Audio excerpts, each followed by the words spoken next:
રૂપિયાનો bogus will બનાવી જમીન વેચવામાં વેસુના માજી સરપંચની ધરપકડ. વેસુના માજી સરપંચ નવીન પટેલની ધરપકડ.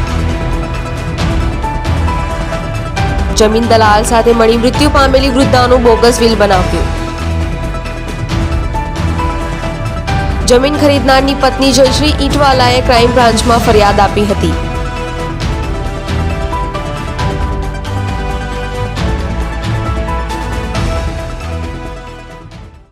સુરત શહેરમાં વસતા જયશ્રીબેન ઈંટવાળા એ સુરત ડીસીબીની અંદર એક ફરિયાદ આપે છે અને એની ફરિયાદ લઈ અને આરોપી પુનાભાઈ મેર તથા નવીનભાઈ પટેલ જે વેસુ ગામના જે તે વખતના સરપંચ હતા તથા તપાસમાં નીકળે એ અન્ય વિરુદ્ધમાં આઈપીસીની કલમ 406, 420, 465, 467, 468, 120B વગેરે મુજબનો ગુનો દાખલ કરવામાં આવે છે. ગુનાની હકીકત એ રીતની છે કે આ કામના જે ફરિયાદી બેન છે જયશ્રીબેન ઈંટવાળા એ લોકોએ 2005ની સાલની અંદર એક પ્લોટ લે છે વેસુ ગામની અંદર 400 વારનો, જેની આજની માર્કેટ વેલ્યુ 4 થી 5 કરોડ થાય છે. એ જે પ્લોટ લે છે અને પ્લોટ લઈ અને દસ્તાવેજ કરાવે છે. જ્યારે એની પાકી એન્ટ્રી પડાવવા જાય છે સબ રજિસ્ટ્રાર ઓફિસમાં ત્યારે સબ રજિસ્ટ્રારના ધ્યાન ઉપર આવે છે કે આની અંદર જે વિલ બનાવેલું હતું પુનાભાઈ મેરના નામનું એ શંકાસ્પદ જણાય છે.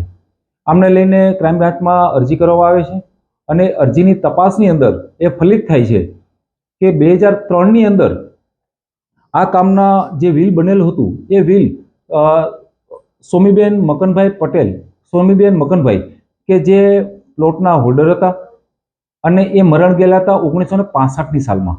1965ની સાલમાં મરણ ગયેલા હતા છતાં એના નામનું એક ડુપ્લિકેટ વિલ એ 2003ની સાલમાં પુનાભાઈ મેરના નામનું બનાવવામાં આવે છે. 2004ની અંદર એક power of attorney, irrevocable power of attorney 2004ની અંદર પુનાભાઈ મેર બનાવે છે અને એ પાવર અને એ વિલના આધારે એ લોકો 2005ની અંદર આ કામના જે ફરિયાદી છે એ સોમીબેન, ફરિયાદી છે જયશ્રીબેન અને એમના પતિ એ બંનેને વેચાણ દસ્તાવેજથી વેચાણ કરી આપે છે.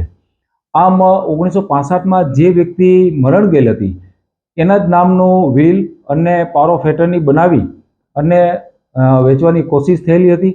એની સાથે ચીટિંગ, છેતરપિંડી અને બોગસ ડોક્યુમેન્ટ બનાવવામાં આવેલ હોય ગુનો રજીસ્ટર કરવામાં આવેલ છે.